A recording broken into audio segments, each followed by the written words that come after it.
कर देने जो भी मंगा मैनू सरकार अता कर देने। हर इज्जतां दा सदा औलाद गल विच रहना,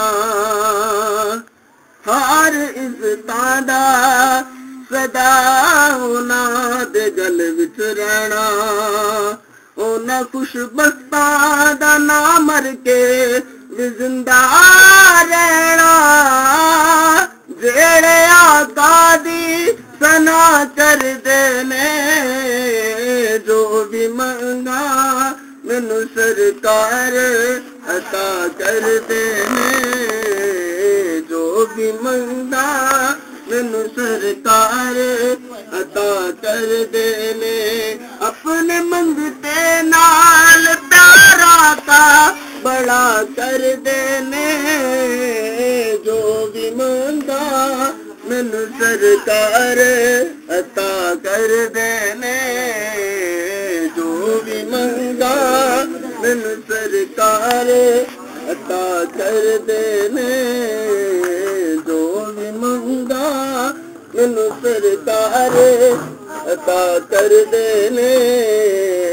जो भी मंगा मैनू सरकार अता कर देने।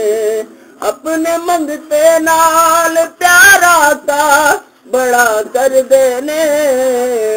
जो भी मंगा मैनू। बिस्मिल्लाहिर्रहमानिर्रहीम। अस्सलामु अलैकुम दोस्तों और बुजुर्गों नाज़रीन, तुहाडे सामने अगली वीडियो के नाल हाज़र हां। अज तुसीं देख रहे हो कि ना एक तेल बनाने लगे हाँ। तेल असीं सरसों का तेल इहदे विच शामिल कर दिता और इस दे विच अंडे सी तो कुछ जड़ी बूटियां सन, जिहड़ा कि मेन नाल जो हुण इन्हां चीज़ां दा दे रहा देसी लसन, प्याज, समरजौद मासल, छितर-थोर और इन्हों असीं हुण इहदे विच जिहड़ा ना वो जलावांगे। इन्होंने पहले सब तो पहले छोटे छोटे कर लेने, बरीक कर लेने और ये दर्दां दे वास्ते यानी कि चोट लगी हुई होवे या वैसे रीवाज ही दर्द होवे उहदे वास्ते बहुत बेहतरीन है।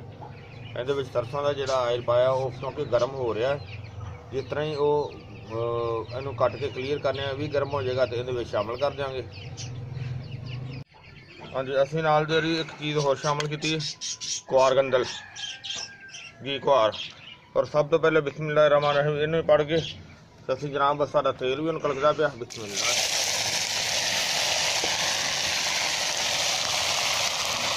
और इसे तरह बाकी चीज़ां भी कर देने। बिस्मिल्लाहिर्रहमानिर्रहीम और बिस्मिल्लाह और इन्हों का जनाब बेहतरीन जड़ा ना है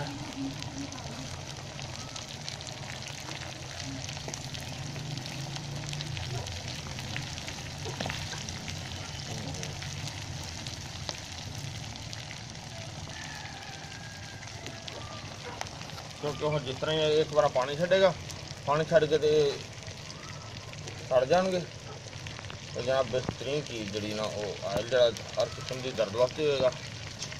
और मजीद तुहानूं मैं एंड ते दसांगा कि इसदा कमाल का होर की फायदा है।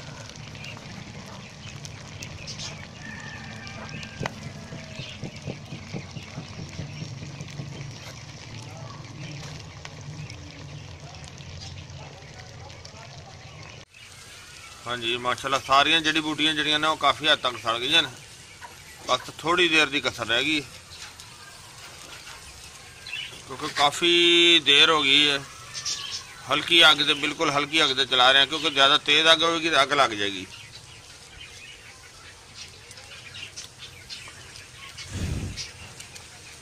देखो बिल्कुल नॉर्मल रह गई ना, बहुत वधिया जरा ना वो सिलसिला बन गया।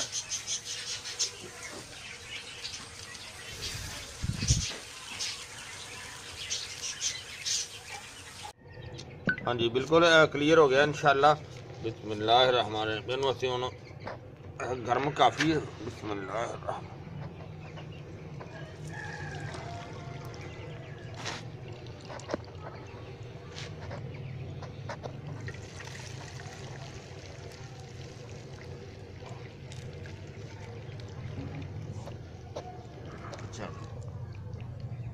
गर्म बहुत ज़्यादा ना।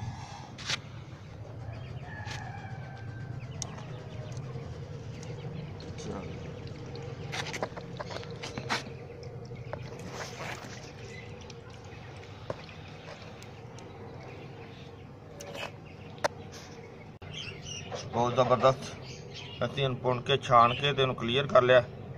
ਧੂਆਂ ਬਹੁਤ ਕੜਵਾ ਸੀ ਤੇ ਅਲਹਮਦੁਲਿਲਾ ਬਹੁਤ ਜ਼ਬਰਦਸਤ ਬਿਹਤਰ ਚੀਜ਼ ਹੋ ਗਈ ਅਲਹਮਦੁਲਿਲਾ। ਦੇਖੋ ਜੀ ਮਾਸ਼ਾਅੱਲਾ ਤੇਲ ਸਾਡਾ ਬਿਹਤਰੀਨ ਤਿਆਰ ਹੋ ਗਿਆ। ਪੁਰਾਣੀਆਂ ਦਰਦਾਂ ਵਾਸਤੇ ਬਿਹਤਰੀਨ ਮਾਲਿਸ਼ ਜਿਹੜੀ ਤੁਸੀਂ ਦੇਖੀ ਤਿਆਰ ਹੋਈ ਸਾਰੀ ਅਲਹਮਦੁਲਿਲਾ ਕਿ ਇਹਨੂੰ ਅਸੀਂ ਕਾफ़ी टाइम साडा लग्या तो तैयार कर लिया। और ये जनाब बेहतरीन पट्ठियां वास्ते जिस तरह देखा तुसीं मैं लिखे भी सेट कर दिता है। और इनू जनाब पुरानी तो पुरानी कोई दर्द निकल आती है, जिस तरह के पुरानी एक्सीडेंट अल्लाह ना करे कोई एक्सीडेंट होया हो या वैसे कोई चोट लगी हो तो वो दर्द दोबारा निकल आती है। इनके चंद कतरे जड़ा ना वो लैके इनू तुसीं बासानी घर विच बना भी सकते जे। जिस तरह तुसीं वीडियो देखी कोई मुश्किल नहीं है। इहदे चंद कतरे लैके तो वो तुसीं उत्ते मालिश करो। मालिश करके उत्ते अगर कोई गर्म कपड़ा बन दो तो उस दे नाल फौरी दर्द जो सुकून होएगा। यानी कि गर्दन के पट्ठियां वास्ते भी बेहतरीन चीज़ है। मोहरे की दर्द वास्ते भी बड़ी अच्छी बड़ा ज़बरदस्त बड़ा आला है। उन्होंने फालिज वास्ते भी इस्तेमाल किया जा सकता है और इसनों लकवे के वास्ते भी इस्तेमाल किया जा सकता है। और इस तो इलावा जरा ना कि जो कमर की दर्द वास्ते भी बेहतरीन चीज़ है।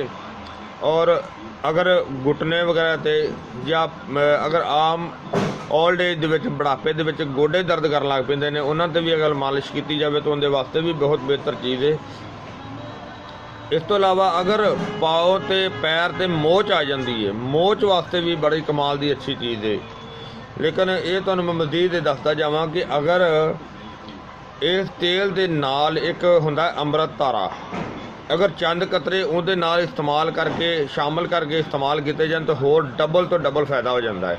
इनकी मालिश करके अगर उत्ते गर्म कपड़ा जड़ा ना वो रखा जाए, बंधिया जाए, गर्म पट्टी बनी जाए रुई रख के तो उहदे नाल ज़बरदस्त जड़ा ना फायदा बेहतरीन होता है। इत्थों तक कि अगर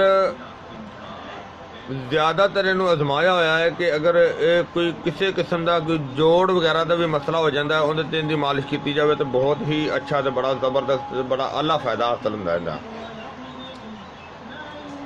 मैंने उम्मीद है कि मेरे दोस्तों भरावां नूं ये वीडियो अच्छी लगी होगी। इन्हूं तुसीं लाइक करियो, शेयर लाजमी करियो, सदका जारिया है।